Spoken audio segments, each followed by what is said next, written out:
시험 변별력은 갖추되 공교육 교과 과정에서 벗어난 문제는 안 된다. 이런 윤석열 대통령의 수능 관련 언급이 지금 계속 네. 논란이 되고 있는데요. 윤 대통령의 발언, 그러니까 지난 15일에 이주호 부총리 보고를 들은 다음에 수능 관련 얘기를 했다는 거 아니겠습니까? 예, 예. 그 이후에 대통령실에서 여러 번 뭐 해명을 하고 그런 가운데 파장이 점점 커지고 있는데요. 먼저 윤 대통령 발언은 좀 어떻게 들으셨습니까? 그 2023년도에 네. 수능 관련해서 예. 한국교육과정평가원에서 이런 얘기를 합니다. 발표한 게 있군요. 교육과정의 내용 수준을 충실히 반영하고 네. 그리고 대학 교육에 필요한 수학 능력을 측정할 수 있도록 출제하겠다. 그리고 고등학교 교육의 정상화에 도움되도록 네. 교육과정의 핵심적이고 기본적인 내용 중심으로 출제하겠다. 이게 그러면 뭐예요? 윤석열 대통령이랑 기본적인 메시지가 똑같습니다. 그렇네요. 그런데 더 중요한 건 네. 이게 23년도입니다. 22년도, 21년도 그리고 예를 들면 진보적 정권, 보수적 정권 차이 없이 다 수능에 대한 기본적인 입장은 네. 이렇다라는 겁니다. 근데 마치 예. 우리 윤석열 대통령께서는 전에 예를 들면 수능이 예를 들면 그야말로 이런 원칙에 벗어나서 출제했다. 네. 이런 식으로 인식을 하고 계시는데 실제로 그렇지 않다라는 부분들을 분명히 말씀드립니다. 이미 그렇게 가기로 돼 있다는 거고. 그렇죠. 예. 그러나 문제는 이거죠. 네. 수능이라는 게 기본적으로 절대 평가가 아니고 상대 평가 체제이다 그렇죠. 보니까 경쟁이에요. 어느 정도 예를 들면 간격을 둘 수밖에 없고 그리고 줄 세우기를 할 수밖에 없습니다. 그러다 보니까 소위 말하는 초고난이도 문제, 네. 또 준난이도 문제, 소위 말하는 킬러 문항을 출제해야지 변별력이 생기는 것. 이런 상황에서 어떻게 이런 원칙을 지키면서 수능을 출제할 건가? 이게 교육과정평가원의 그 수능 관련된 연구진들의 가장 큰 고민이고 그리고 핵심적인 입장입니다. 그럼에도 불구하고 네. 우리 그 윤석열 대통령이 이런 내용을 모르고 이렇게 불쑥 던졌다라는 거는 그리고 그 말 한마디가 어떻게 보면 지금 초과상관을 태우고 있는 거잖아요. 네. 이 부분에 대해서 참 답답한 거죠. 본질적 성찰도 없이 그리고 내용도 제대로 파악되지도 않은 상태에서 마치 표피만을 보고 그 표피가 본질인 양 우리 대통령께서 말씀하셨는데 네.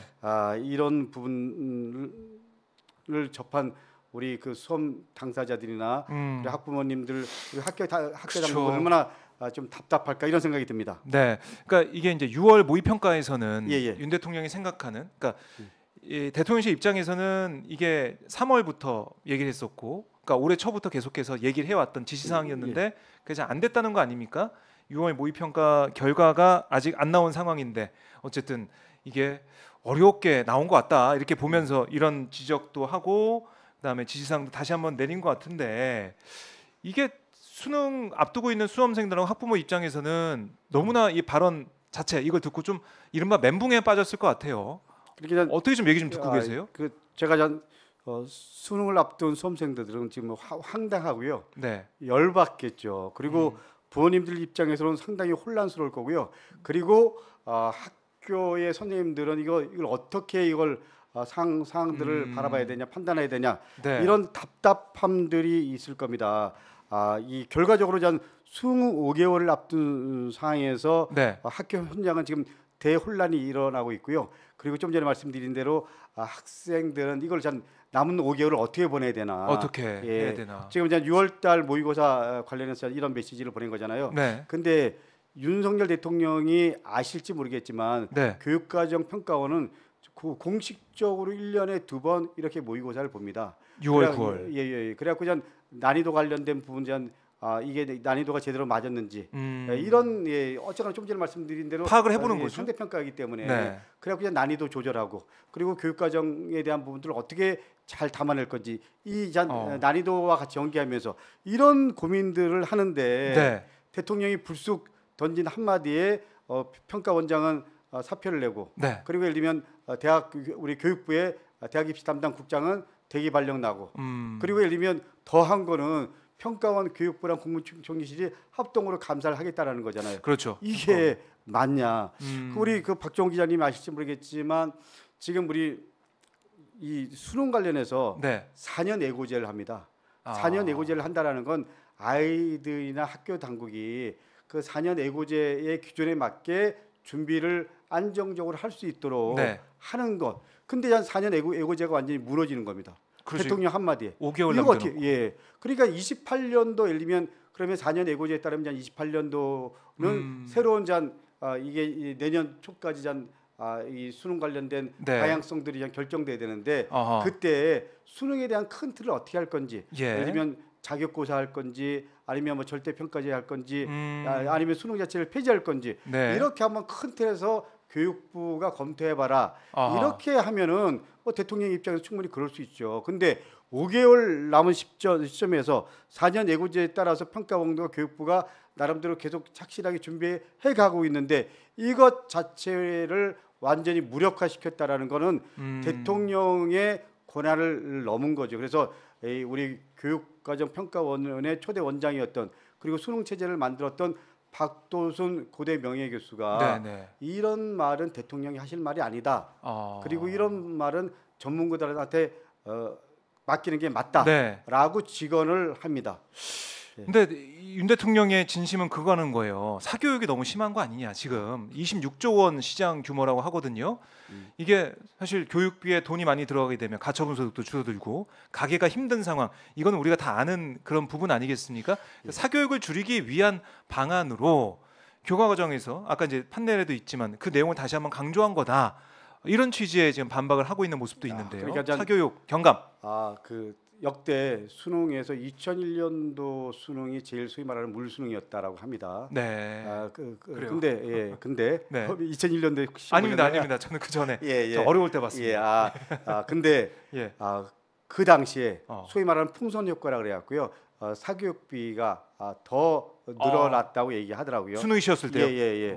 그러니까 지금도 이 사교육 시장에서 이제 예를 들면 이 킬러 문항이라는 건 난이도가 한 2~3%, 1% 뭐 요 최학력 수준의 학생들 네네. 대상으로 하는데 이제 소위 말하는 물수능이라는 전제가 되면 누구나 기대들을 하기 때문에 훨씬 더 사교육 시장이 커질 거라는 게 예. 일반적인 예측이고 실제로 데이터상으로 그래 왔다라는 겁니다. 그러니까 사실은 수능이 갖고 있는 이 상대평가 예. 줄세우기식의 수능인을 유지하는 한 본질적으로 이게 바뀔 수 없다라는 본질적으로. 것. 그런 부분에 대한 고민들을 하면서 중장기적 대책을 만들어야 된다. 이렇게 좀 메시지를 내놓고 그렇게 좀 고민하고 연구하고 방향성을 잡아라. 네. 이렇게 했다면 혼란과 이 사교육 이런 부분에 대해서 일정 정도 좀 줄여서 나왔을 건데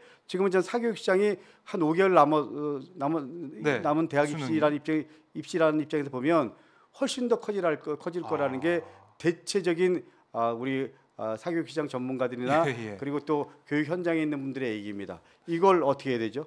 그러니까 오히려 지금 사교육 경감 대책으로 수능에 대한 얘기를 한 그런 메시지가 나온 이런 상황이 사교육 시장을 더 뜨겁게 달굴 것이다. 오히려. 아이러니한데 그렇습니다.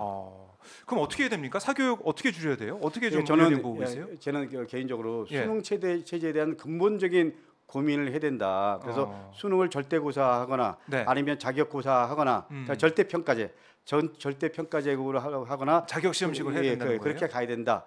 그러면은 저는 이렇게 이 구간 상대평가제가 아니기 때문에 상당 부분 사교육 비용이 줄어들 거라고 생각합니다. 그런 부분에 대한 근본적인 고민. 근데 이게 만약에 자격고사식으로 절대평가식으로 되면 그럼 이게 또 변별력이 없다는 얘기 할 수 있지 않습니까? 수능 변별력이 없으니까. 예를 들면 이거죠. 예를 들면 절대평가라는 건 어느 정도 기준만 넘으면 그렇지. 자격고사도 마찬가지고요. 그러니까 그렇게 하면 우리가 예를 들면 그야말로 이 상위권의 아이들에 대한 부분들 왜냐면 등급이 9등급 이렇게 나눠져 있으니까 그럴 수밖에 없잖아요. 근데 이걸 넘어서서 자격고사하고 하면 좀 더 아이들도 공부에 대한 부담이 좀 줄어들 수 있을 거고 그러니까 공부에 대한 부담이 줄어드니까 사교육에 대한 부담도 줄어들 수 있고 이렇게 하면 새로운 그냥 근본적인 대전환인 거죠. 교육의 대전환, 그렇죠. 시스템의 대전환. 그러니까 교육의 대전환이라는 관점에서 그리고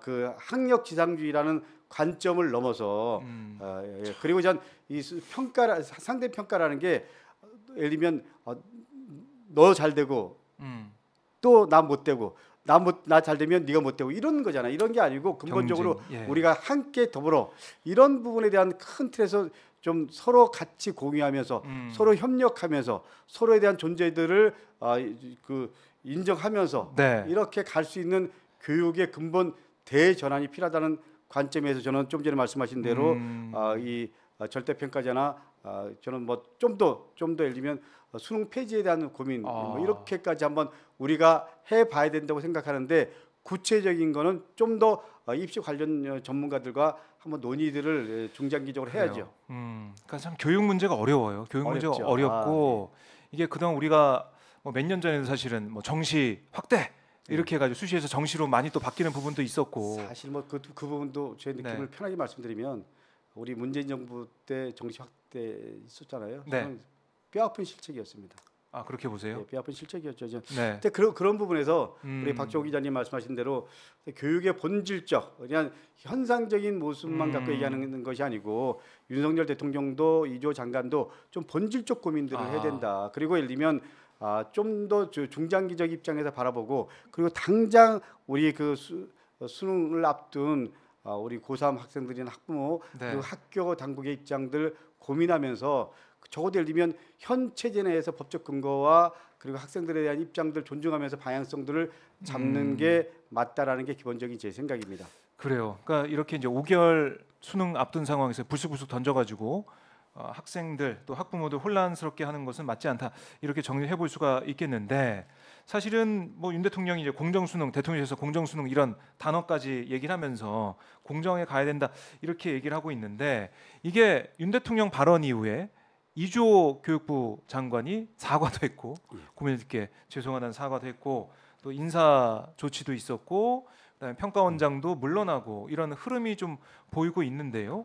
윤 대통령의 발언, 윤 대통령의 어떤 지시, 행동 그 이후에 뭔가 수습하는 이런 모습들 이게 어떻게 보면 우리가 또 봤던 것 같은 기시감이 드는 상황이잖아요. 예. 대통령의 어떤 행동과 발언 이후에 뭔가 수습되는 이런 현상들이 반복되고 있는 것 같은데 어떻게 이걸 좀 우리가 해석을 해야 될까요? 어떻게 파악하고 계십니까? 예, 대통령의 발언 네. 그리고 그 이조 장관의 사과 뭐 이런 이 프로세스를 보면 네. 만옷의 조기 입학 철회 있잖아요. 그 과정이랑 똑같습니다. 대통령이 그렇네요. 저질러 놓고 네. 수습은 장관이 하고 그리고 학교 현장과 그리고 또 예를 들면 교육 유아 현장은 황폐화라는 표현은 맞지만 맞지 않을 수도 있지만 훨씬 더 우리 그 교육 당국에 대한 분노와 불신만 커지고 뭐 이런 부분들 답답한 거죠. 네. 그러니까 만옷의 입학 연령 하향 그때 좀 떠올려 보면 지시가 있었어요. 윤 대통령 지시가 있었는데 있었죠? 예. 그걸 뭐 시행하려는 박순애 당시 장관의 그런 모습 이게 어떻게 보면 큰 혼란을 불러왔고 반발을 불러왔어요. 그러니까 박순애 장관이 물러나면서 이게 정리가 됐거든요. 근데 사실은 그 당시에 윤석열 대통령이 몰랐던 것 같은데요. 만옷의 조기 입학을 할 수 있었습니다. 할 수 있습니다. 누구나 지금도 만옷의 조기 입학을 할 수 있거든요. 근데 그 마치 예를 들면 만옷의 조기 입학이 할 수 없는 것처럼 이렇게 발언을 하시고 그런 메시지를 보내시고 그러니까 이 교육 현장과 교육 관련된 그 시스템, 법적 내용 이런 것들을 그 모르신 상태에서 불쑥 내던진 한마디가 교육 현장을 이렇게 혼란스럽고 좀 전에 말씀드린 대로 우리 그 교육 당사자인 학생들과 학부모들은 그야말로 좀 불신할 수 있는 더 큰 그 이유들을 만들어내고 이런 답답함들이 있죠. 예.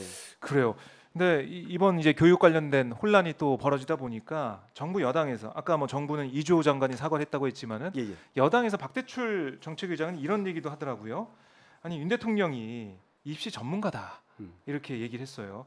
그러니까 그동안 뭐 입시 관련된 이 부정 이런 것들 수사를 많이 해왔기 때문에 입시 전문가가 맞다 윤 대통령이 그렇게도 얘기를 하던데 어떻게 들으셨어요? 제가 뭐 언론에 나온 내용만 보면 뭐 그 박대출 정책위의장이 윤석열 대통령이 검찰총장일 때 조국 그 장관의 예를 들면 그 자제들 교육 관련된 부분들을 수사했기 때문에 입시 전문가라. 그러면 우리나라 예를 들면 경찰이나 네. 우리나라 예를 들면 판검사들은 다 입시 전문가인가요? 예, 그러니까 전 검사들은 네. 이거에 대한 법적 판단을 하는 거죠. 교육의 본질이라는 입장에서 고민하는 게 아니잖아요. 그렇겠네요. 그런 거 아닌가요?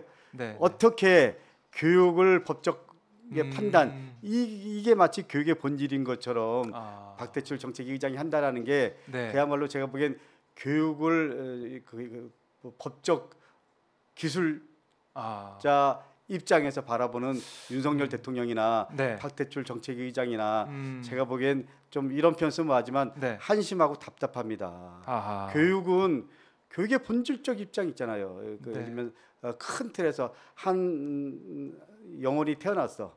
그 영혼이 예를 들면 교육 과정을 통해서 어떻게 하면 사회에 잘 적응할 수 있는지, 네. 그리고 사람과 사람 관계 속에서 잘 관계를 맺으면서 성장할 수 있는지, 그리고 좀 더 예를 들면 좀 더 그 본질적인 고민들을 하면 네. 한 아이가 본인의 자존감을 지키면서 또 다른 상대방의 자존심을 지키면서 네. 이 서로 이 사회를 함께 살아갈 수 있는 민주적 시민으로 성장할 수 있는 토대를 만들어주는 것. 네. 저는 그런 것이 교육이라고 생각하거든요. 근데 공정이란 잣대로 입시에 문제가 있어 없어. 예를 들면 이렇게 바라보는 것. 이게 교육의 본질인 것처럼 얘기하는 것. 그리고 그런 법적 갖고 검사 노릇을 했다고 해서 네. 우리 윤석열 검사는 이런 부분에 대해서 검찰 총장으로서 역할을 잘했으니까 교육 전문가야 이렇게 얘기한다라는 거는 네. 제가 보기엔 교육 현장에 있는 선생님들이나 네. 우리 학부모들 입장에서 보면 그야말로 이건 그냥 코웃음 칠 일입니다. 그래요. 자, 글쎄요. 뭐 제가 볼 때는 이런 혼란스러운 상황 미리 대통령실과 정부와 여당에서 조율해가지고 정책이기 때문에 조율해서 메시지를 충분히 낼 수도 있었는데 이게 좀 안 되다 보니까 국민들이 더 불안한 것 같고 수험생과 학부모들은 이제 5개월 남아 있는 이 수능 어떻게든 준비를 좀 해야 되는 상황인데 자, 이 문제 그럼 어떻게 정리를 좀 해야 된다고 보세요? 저는 좀 전에 말씀드린 대로 예. 그 대입 수능과 관련된 사전 예고제가 법적으로 그렇게 하게 돼 있어요. 맨 처음에 3년제였는데 3년 예고제였는데 네. 4년 예고제로 바뀐 걸로 알고 있습니다. 그만큼 예를 들면 제일 중요한 건 안정적 운영 그리고 신뢰를 근거로 해야 된다. 네. 그리고 예를 들면 정권이 바뀌더라도 이렇게 법적으로 근거를 놔둔 거는 예를 들면 정권의 문제를 넘어서서 교육에 관련된 부분 수능은 해야 된다. 네. 라는 거잖아요. 그렇기 때문에 대통령이 사과한다라는 건 자존심이 상할 수 있지만 이조 장관이 사과했죠. 이조 장관이 어떻게 보면 대통령 대신 사과를 한 거죠. 그래서 저는 지금이라도 네. 예를 들면 2028년도에 대한 근본적인 대입 수능 체제에 대해서 고민을 해보자. 그렇지만 예를 들면 이번 대입 수능은 네. 어쨌거나 사전 예고제라는 큰 틀 속에서 가는 게 맞고 그리고 평가원 포함해서 전문가들의 입장 존중, 네. 학교 현장에 대한 존중, 적어도 약간의 대통령이 보시기에 문제가 있다고 하더라도 네. 지금 4개월 며칠 남겨둔 입장에서 아이들하고 학생들 입장에서 보면 아니 이걸 확 바꾸는 게 낫겠어요? 아니면 이 틀을 유지하는 게 낫겠어요? 그래서 대통령께서 그리고 또 교육부 당국자들이 네. 어쨌거나 사전 예고제와 그리고 또 아이들과 현장 입장에서 고민하는 게 맞다라는 게 제 생각입니다. 네, 자, 뭐 수능 5개월 앞두고 이제 벌어지고 있는 여러 가지 혼란 어떻게 정리가 될지 더 이제 지켜보도록 하겠고, 참 이게 입시 전문가 이 발언 나오는 거 들어보니까 그러면은 저 이런 생각이 들더라고요. 모든 분야에 다 이제 검사들이 전문가가 되는 건가? 예. 그렇게 연결되는 거 아니겠습니까? 우리 이제 재판 과정이나 아니면 검찰 수사 과정 이런 거 보면은 우리 사회 모든 분야가 다 들어가 있는 거잖아요. 그럼 그런 식으로 껴맞추면은 검찰 출신 인사는 모든 분야의 전문가가 될 수도 있다. 뭐 이런 논리로 연결돼 가지고요. 그러니까 이 검사들은 예. 법적으로 네. 죄가 있냐 없냐, 유죄냐 무죄냐 이 관점으로 바라보는 거잖아요. 근데 이제 어떻게 보면 이 정부가 교육을 바라보는 관점이 어떤 거냐라는 네. 걸 가장 잘 알 수 있는 거 하나가 지금 이조 장관 밑에 보좌관이 있는데요. 네. 그 보좌관이 검사 출신입니다. 아 그런가요? 예, 그러니까 이 정부가 잠깐 잊고 있었네요. 이 정부가 교육을 바라보는 입장이 어떤지를 여실하게 드러내는 거죠. 그렇군요. 예. 거기서 드러난다. 예. 교육에 대한 예. 가치관 예. 이런 게 확인된다 이런 말씀이시고